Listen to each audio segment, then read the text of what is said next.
Who is Carrie? Chapter 11, Part 2 of Chapter 11. My heart was racing. Them sneezes was as loud as explosions to me. It seemed like they must have blown the sailors right out of their beds. I heard a footstep going slowly overhead, and I thought surely the watch had heard them sneezes and was coming after me, but the footsteps went away down the deck. I wished Dan would come with the light so's I could find something to get warm in and not sneeze no more. But he didn't come, and I figured he was stuck and couldn't get away. Or maybe he couldn't think of no excuse for coming down into the hold. I didn't know what. I just wished he would come. So I sat there shivering and shaking and rattling my teeth, and then here come the sneeze again. I wriggled my nose to make it go away, but it wouldn't. It kept coming, and just in time I grabbed my nose and my mouth and covered them up.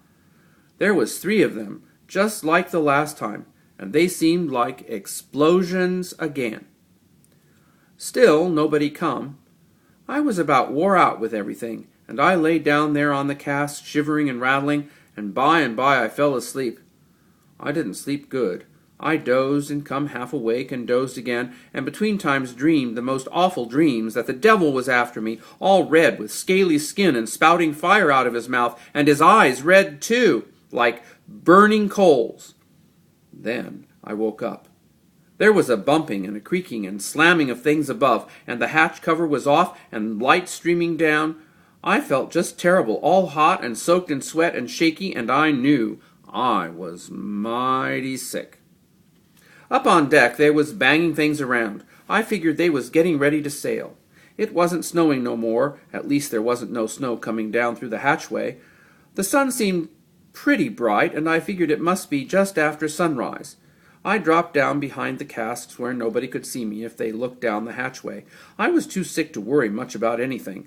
I wasn't thinking about who I was or anything. I just wanted to lie there and not move and not have nothing trouble me. Then I felt a sneeze come over me, and there wasn't nothing I could do about it, and I didn't care no more neither. So I sneezed and went on sneezing a few more times, and then I heard a voice say, "Somebody's down there. Who's down there?" I looked up at the hatchway. Somebody was crouched over it, looking down. It was one of the sailors, I reckoned. After a minute, he stood up and said to somebody I couldn't see, "I swear somebody's down there." Then I heard Dan say, "I'll go look." He come in sight over the hatchway and climbed down the ladder. He wound his way through the casks and boxes toward me, and when he got to where I was lying there, sweating and shaking, he looked back at the hatch. I don't see nobody, sir." "Well, have a good look. I swear I heard somebody." So Dan gave me a wink and wound around through the boxes and such, and then wound his way back to me. "You don't look good, Carrie," he whispered. I couldn't hardly talk. I just shook my head. He took a quick look back at the hatch to see if anyone was coming. Nobody was. He knelt down beside me and felt my forehead. "You're hot as fire, Carrie. I reckon you're pretty sick." "I reckon I am," I said. "I don't think you ought to go with us," he said. He looked worried as could be. "It's too late, Dan," I whispered. "I can't go back. I got to risk it." Then a big voice come from above.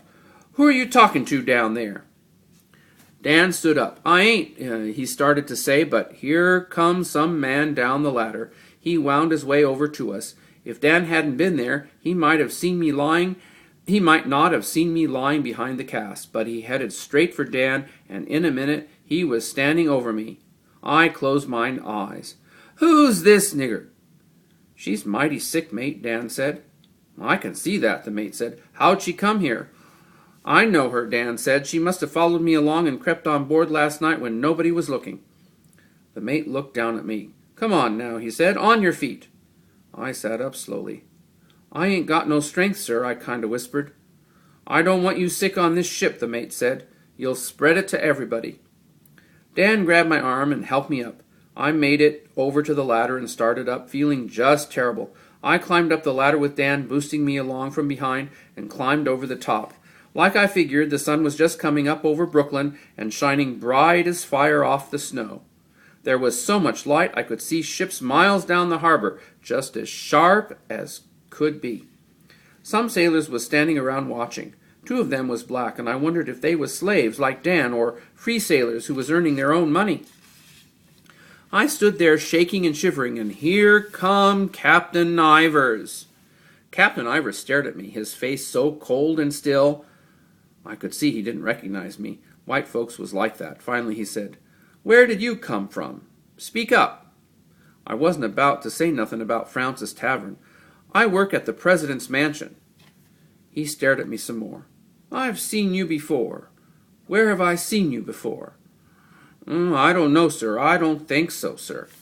He reached and grabbed a chunk of my hair and gave it a tug. "Don't contradict me," he said. "If I say I've seen you before, I've seen you before. Where was it?" He went on holding on to my hair. "I don't know, sir," I said. He gave my hair a tug. "Answer," he said. "Tell the truth or I'll beat it out of you." "Please, sir, I work at the President's mansion." "The President's—" "Sam Francis, that's it." "That's it," he said. "You're the nigger girl from Francis Tavern," and the corners of his mouth raised up into a tiny smile. "My nigger girl now." He turned to the mate. "Have somebody take her below and tie her to something, and wrap her up in something so she don't die on us. I don't want any dead niggers on my ship." He started to turn away, but Dan touched his arm and said, "Sir, it's true. She's one of President Washington's house niggers." Captain Ivers stopped dead in his tracks and swiveled around. He stared at me with that cold face, and then at Dan, and then back to me. "Is that the truth?" "Yes, sir," I whispered. "I've been working for him since he come to New York." He turned his head and stared out into the harbor, his face still as ice. He knew he dasn't steal a slave from the President of the United States. He wouldn't dare do that no matter how much money I was worth. He swung back, grabbed the front of my dress, and shook me. "You sure you're not lying?" "No, sir, I ain't lying," I said. "It's the truth," Dan said. "You can carry her back over there and find out, sir. I reckon the President would be powerful glad if somebody brought back a runaway slave to him." Sick as I was, I seen how smart that was. Captain Ivers turned to stare out in the harbor again. Then he looked at Dan and looked at me and said, "I'm going to see for myself, mate," he said. "Make the ship ready. We'll sail the minute I get back." Well, I was in for trouble. I'd done too many things wrong, and now with running away, they was likely to do something serious.